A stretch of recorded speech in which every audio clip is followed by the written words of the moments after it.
My family disowned me and said I'd be nothing. So I returned to their invitation victorious. They invited me to mock my failure until the resort announced me as its new owner before everyone. My name's Daniel. I'm 32 now, but this story starts back when I was barely 21 and still figuring out who I was. I grew up in a family where appearances were everything. My parents, especially my father, were obsessed with status cars in the driveway, the right clothes, who we were seen talking to at church. The problem was, I didn't fit their mold. I wasn't the straight A, college bound golden child like my older brother Marcus. I didn't have the grace my mother always bragged my sister had. I was the quiet one, the kid who liked working with my hands and spent too much time sketching designs in a tattered notebook instead of rehearsing for the perfect life they had scripted for me. When I decided to skip college and start my own small carpentry business, they laughed. I remember my father leaning back in his leather chair, swirling the ice in his glass, like he was delivering some profound truth and saying, "You'll never be anything if you keep chasing these little hobbies. We're cutting you off. Maybe that'll wake you up." I didn't fight back. I just nodded, left the room, and that was the last real conversation we had for years. From that day on, I was on my own. No calls on my birthday, no invites to family dinners, nothing. When they did mention me to others, it was only to shake their heads and mutter about how I chose this life. My siblings followed their lead. Marcus once called me to ask for help moving some furniture, but when I said I couldn't because I had a client project, he muttered, "Figures, you're too busy pretending you have a real job." That stuck with me longer than I like to admit. Years went by and I worked like my life depended on it because it did. The business grew slowly at first, but my design started gaining traction online. One job led to another. And eventually, I wasn't just making furniture. I was designing entire custom interiors for high-end clients. But none of that mattered to my family. They didn't see any of it. The first time I heard from them in over a decade was last spring. Out of the blue, I got a group text from my mother that read, "Family reunion this summer at Clearwater Shores Resort. Hope you can make it. If you can afford it, wink emoji." That little winking face nearly made me delete the message right there. It wasn't just an invite, it was a test. A jab wrapped in fake cheerfulness. I didn't respond, but as the weeks went on, I kept thinking about it, about how they'd all be there. Parents, siblings, aunts, uncles, the cousins who barely remembered I existed. I thought about the last time they saw me broke and packing my old truck with everything I owned. I thought about the way they turned their backs without hesitation. And slowly an idea began to take shape. I didn't RSVP. I didn't even acknowledge the invite, but I made sure my calendar was clear that weekend. The reunion was set for a Saturday afternoon, and I knew Clearwater Shores well. It was the crown jewel of the coast, a sprawling luxury resort where rooms went for more per night than I used to make in a month. What they didn't know was that a few months earlier I had closed a very private deal. Clearwater Shores had been struggling under its old management, and I'd stepped in as part of a small investment group to purchase and revitalize it. My name wasn't on the flashy press releases, but my signature was on the ownership documents. I arrived late on purpose. By the time I pulled into the lot, the sun was dipping low, casting everything in a golden glow. I could hear the faint sound of music and laughter coming from the beachfront terrace where they were gathered. My heart was pounding not from nerves but from anticipation. I spotted my mother first, dressed to the nines, as always, holding court with a glass of wine in her hand. My father was beside her, nodding along to someone's story, his laugh loud and practiced. I walked up quietly unnoticed, until the host of the reunion, a local event coordinator, took the microphone to make an announcement. "Ladies and gentlemen," she said with a bright smile, "before we continue with dinner, I'd like to take a moment to welcome someone very special to Clearwater Shores. Please join me in congratulating the new owner of this resort." She turned, gesturing right toward me. "Mr. Daniel Cole." And in that instant, every head turned. The moment the host said my name, the air seemed to change. A wave of confused murmurs rippled through the crowd, followed by stunned silence.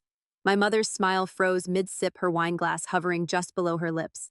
My father's eyebrows twitched ever so slightly before settling into that carefully controlled, neutral expression he wore when he didn't want anyone to see he'd been blindsided. Marcus, on the other hand, looked me up and down as if trying to find anything to mock. I gave a polite smile, thanked the host, and walked toward them at an unhurried pace. The only sound for a few seconds was the shuffle of chairs and the faint clink of cutlery. Then my Aunt Lydia, who never missed an opportunity to put me in my place, spoke first. "Daniel owner, you must mean part owner, right? Someone like you couldn't possibly." She cut herself off, but her tone was enough to get a few quiet chuckles from my cousins. I didn't answer her. Instead, I let my eyes sweep over the crowd, making brief, calm eye contact with each of them. I noticed my father subtly turning toward Marcus as though trying to silently align himself with his golden child before any conversation began. My sister Rachel gave a small, almost imperceptible roll of her eyes and leaned in to whisper something to her husband. He smirked. Finally, my mother stepped forward. Well, she said, her voice light and airy, this is quite a surprise. She touched my arm with her perfectly manicured hand, her grip just a little too tight. We didn't think you'd be able to make it. You've been busy, I suppose. The way she said busy dripped with condescension, as if I'd been running a lemonade stand instead of a multi-million-dollar operation. I kept my tone level. Yes, I've been busy. She tilted her head and gave a little laugh. That's good. Keeps you out of trouble, I hope. That got a few knowing looks from my uncles, the kind of smug glances that suggested they were remembering old family gossip about my reckless choices. The reunion dinner continued, but it was clear that my sudden reappearance had thrown them off balance. Every time I joined a group conversation, someone would find a way to slip in a backhanded comment. Marcus asked loudly, "So do you still live in that little apartment over a garage?" before chuckling to himself. Rachel chimed in with, "Well, if you're running a resort now, I hope you have someone helping you with the numbers. We all know math wasn't your strong suit." And then came the real kicker, my father's toast. He stood up glass in hand and began praising Marcus for a recent promotion. Then Rachel for her beautiful family and homemaking skills before finally getting to me. And Daniel. He paused for a beat that was just a little too long. Well, Daniel seems to have landed on his feet. Let's hope it lasts this time. The table laughed softly, not maliciously loud, but just enough to sting. What they didn't know was that every jab, every smirk, every whisper was doing nothing but sharpening my focus. I didn't come here just to be seen. I came here to watch, to listen, to measure exactly how deep their contempt still ran. And before the night was over, they would give me more material than I could have imagined. By the time dessert rolled around, the tension had settled into a strange rhythm. Smiles for the group photos, polite laughter for the safe topics, and those quick dagger-like comments slipped in whenever they thought I wouldn't notice. I played along, letting them believe they still had the upper hand. It wasn't until the second round of coffee was served that the evening took a turn. Marcus had disappeared for a while, and when he came back, he was carrying himself with that cocky swagger I knew all too well. He clinked his glass to get everyone's attention, so he said with a grin that didn't reach his eyes, "I just had a very interesting chat with the resort manager." I set my cup down. My gut told me whatever was coming wasn't going to be good. Marcus looked straight at me. "You know, Dan, you should really tell people how you came into all this money. I mean, you didn't exactly build Clearwater Shores yourself, did you?"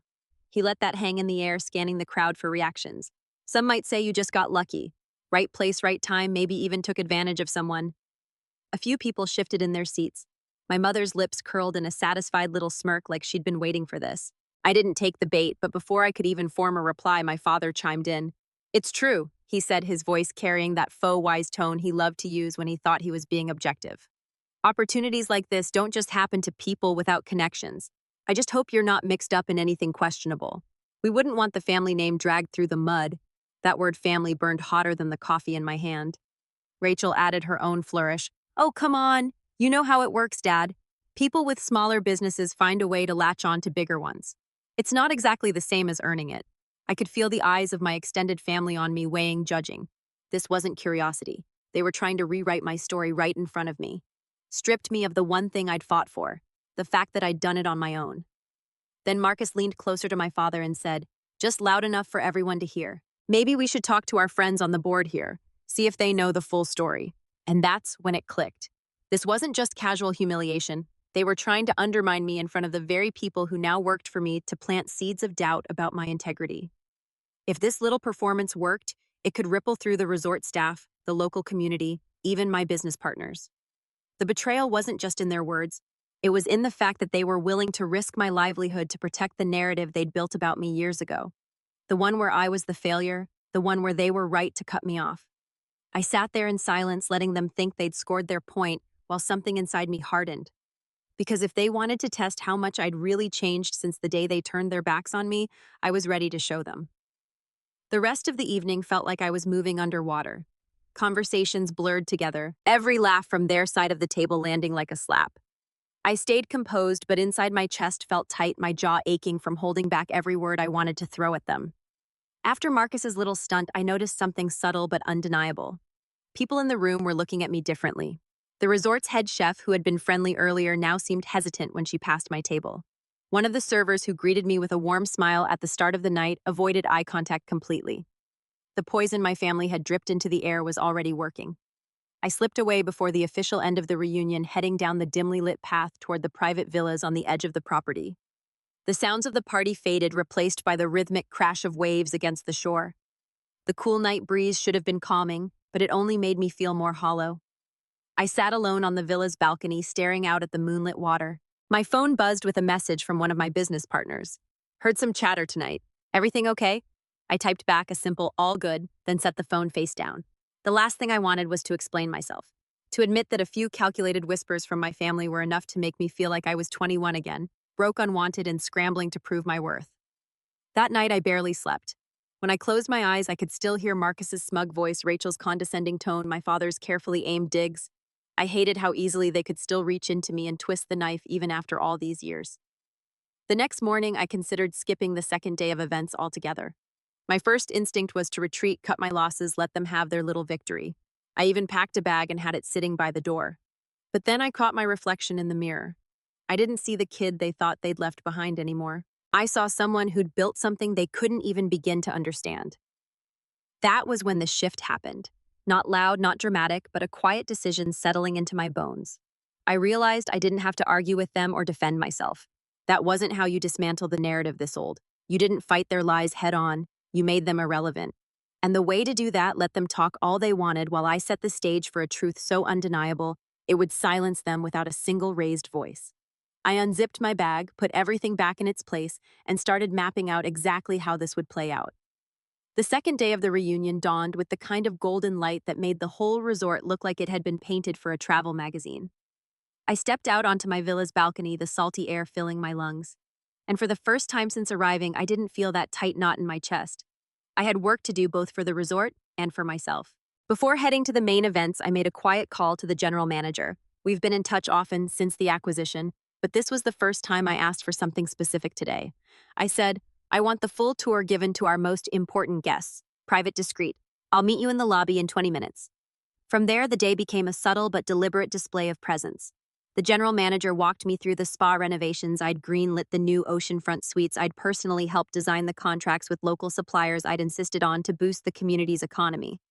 Staff members stopped to greet me by name, discussing ongoing projects and future plans with the kind of familiarity that only came from real, consistent involvement, not some lucky windfall. At lunch, instead of hiding in the corner, I sat at the largest table right in the middle of the terrace, where other resort investors happened to be gathered. We talked shop deals, projections, things my family had no part in and couldn't casually dismiss. The conversation was effortless, and when I glanced toward the far end of the terrace, I saw Marcus watching from his table, a crease forming between his eyebrows. Throughout the day, I made time for small strategic interactions. I spoke with the event coordinator about future bookings, discussed expansion ideas with the head chef, even joined a brief impromptu meeting with the marketing team. By the afternoon, word had spread among the guests and staff alike. This wasn't just a title. I was involved. I was respected. I was in control. And outside of the resort, my life had been on an upward climb for years. My design firm had doubled in size over the last 18 months. A new branch in another state was weeks away from opening. The clients I worked with now weren't just wealthy. They were influential people whose opinions carried weight in industries my family could only dream of entering. I'd learned to invest smartly, surround myself with the right people, and keep my wins quiet until they were impossible to ignore. That night, I didn't avoid the reunion's evening gathering. I arrived exactly on time, walking in with a few of the resort's senior staff who'd been discussing a new project with me. As we entered, their conversation didn't pause. It carried on naturally, my name woven into it, making it impossible for anyone watching to pretend I was just a bystander. Marcus tried to catch my eye, but I didn't give him the satisfaction. Rachel's smile was thinner than the night before. My father, he didn't smile at all. It was working.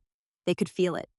Controls slipping from their hands, the narrative they'd held onto for over a decade, quietly collapsing under the weight of reality. But I wasn't finished. This wasn't about proving them wrong anymore. It was about setting the board for the move they'd never see coming. The morning of the final day, I woke earlier than usual, not because I had to, but because my mind was buzzing with the shape of what was coming. The resort was quiet at that hour, only the faint hum of the early staff and the distant sound of waves breaking against the shore. I met the general manager in his office for a quick check-in. We reviewed guest feedback, upcoming bookings, and a few operational notes. That's when he mentioned something almost in passing. "By the way, your father and brother approached me yesterday. They asked if there was a way they could get in on some of the resort's business partnerships. Sounded like they wanted to leverage your connection. I just sat back in my chair for a moment, letting that sink in. It was almost poetic. They'd spent years dismissing me, then actively tried to discredit me. And now, with the scent of money and influence in the air, they wanted to attach themselves to it. Did you tell them anything? I asked casually. The manager shook his head. I told them all inquiries go through ownership, meaning you. That single piece of information changed everything. Up until now, I'd been thinking in terms of proving a point. But this was leverage. They wanted access to something I controlled entirely. I didn't need to argue, defend, or even confront them directly. All I had to do was decide how and when to use that desire against them. Later that day, I walked the property again, but this time with a few local reporters who were doing a piece on the resort's revival. I didn't plan it for my family's benefit, but I knew they'd notice, and they did. From the corner of my eye, I caught Rachel standing with a group of cousins watching intently as the photographers took shots of me with the staff, my name and title being clearly stated. That evening, the reunion wrapped up with a beachfront dinner, torches in the sandstring lights swaying overhead, the ocean just beyond our feet. The setting was beautiful, almost surreal, but beneath it all, the tension was palpable. My father avoided eye contact with me completely. Marcus kept his remarks to a minimum, and Rachel's attempts at small talk felt strained. They knew something had shifted, even if they couldn't name it. I sat through the meal polite and composed, listening to their conversations without revealing the ace I was holding. Because the truth was, I didn't need to rush. I had all the time in the world, and they had no idea that the thing they now wanted most was something I had absolute control over. And when the moment came to finally pull the trigger, I planned to do it in a way that left no doubt about who had the real power. Now, the final morning of the reunion, the air was heavy with that odd mix of lingering celebration and the quiet packing up before everyone scattered back to their lives. For most of my family, that meant checking out after breakfast. For me, it meant finally setting the stage for the move I'd been building towards since the first night. I dressed simply. No flashy suits, no obvious signs of wealth, just a crisp shirt and slacks. I wanted my presence to feel deliberate, controlled. By the time I walked into the resort's private conference room, the general manager and two of my senior partners were already there going over some documents. The timing was perfect. My father, Marcus, and Rachel happened to be in the lobby nearby checking out. I asked the concierge loud enough for them to hear if she could let the Cole family know I'm ready for them in the conference room. She smiled, nodded, and within a minute, the three of them appeared in the doorway. My father's voice was cautious. You wanted to see us? I gestured toward the table. Yes. I heard you were interested in getting involved with the resort's partnerships. I kept my tone even almost friendly. I thought we could discuss that before you left. They exchanged glances, clearly not expecting me to acknowledge their earlier request so directly. Marcus straightened up, trying to project confidence. Well, we were just thinking it could be mutually beneficial. We know people who could bring in more guests, maybe secure some events. Of course, we'd expect some sort of stake. I nodded slowly as if considering it. A stake. That's interesting. You know, usually when someone wants a stake in something, there's an expectation they've supported it from the start, believed in it, backed it. But in this case, I let my words trail off. Well, that doesn't quite match our history, does it? My father shifted uncomfortably. Rachel crossed her arms. Marcus tried to smile it off. We've had our differences, but business is business, right? I leaned forward, folding my hands on the table. Exactly. And as the majority owner, my business decision is this. We don't work with partners who try to undermine our reputation, especially in front of staff and investors. I'm sure you understand. The silence that followed was thick enough to touch. Before they could respond, I added, of course you're still welcome to stay here in the future at full guest rates. But as for partnerships, that door's closed. My father's jaw tightened. Marcus's ears flushed red. Rachel opened her mouth and shut it again. They weren't used to hearing no from me. They weren't used to me having the power to say it. I stood signaling the meeting was over. Enjoy the rest of your trip home, I said calmly, and walked out before they could recover enough to spin it into something else. What they didn't know was that by the time they reached the parking lot, I had already instructed the staff to ensure they received the most ordinary treatment possible. No special perks, no priority bookings, no family of the owner status. To them, it might have seemed petty. To me, it was a clear message. Whatever influence they thought they had over me was gone. And as I watched them drive away from the balcony above, I felt something I hadn't in years, not just satisfaction, but peace. They left the resort without another word to me. Their faces locked into tight, unreadable masks, but the silence didn't last long. Within a week, word got back to me through an old family friend that my father had been grumbling about how ungrateful I was, spinning the story to make it sound like he'd been doing me a favor. The problem for him was the people he was talking to had already seen the local news article that ran the day after the reunion.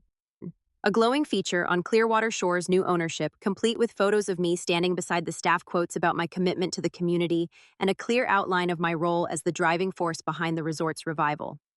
It didn't take long for their version of events to crumble.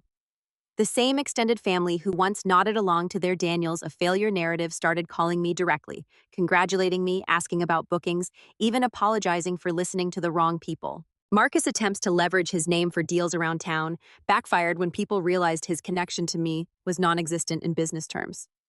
Rachel, who prided herself on her social circle, found herself on the outside of a few key gatherings because people had quietly decided they didn't want to be associated with someone who tried to smear her own brother in public. As for my parents, the next time they reached out was months later through an email so formal it might as well have been typed by a lawyer asking if we could put the past behind us. I didn't reply, not out of spite, but because I no longer needed anything from them. The power they once held over me had evaporated the moment they realized they couldn't rewrite who I was anymore. Life moved forward. The resort thrived. My design firm opened its second location. My circle grew tighter, filled with people who had seen me for who I was, not for who my family insisted I was. And the best part? I didn't have to burn a single bridge. I just left them standing on the other side, watching as the distance between us grew wider with every passing day. The last image I have of them is from that balcony, the morning they drove away from Clearwater Shores. 3 figures in the distance, smaller and smaller as they disappeared down the coast road. And for the first time in my life, I realized I wasn't the one who'd been cut off all those years ago.